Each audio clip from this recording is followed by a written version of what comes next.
अस्सलाम वालेकुम। आग और इल्म कीमिया और इल्म कीमिया से जुड़े हुए लोगों के लिए आज का ये जो टिप है ये बहुत ही काबिल गौर है, तलब गौर है। इस पे तवज्जो बहुत ज़रूरी है।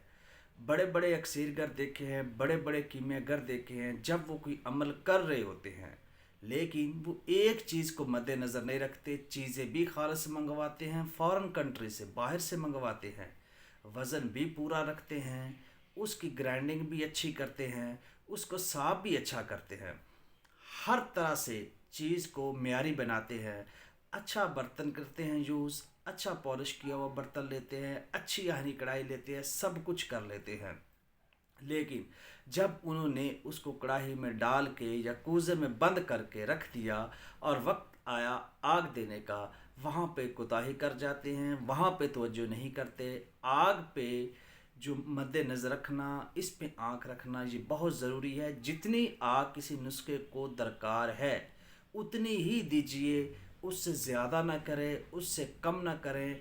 ईंधन का ख्याल रखें कि कौन सी लकड़ी इस्तेमाल करनी है भाई।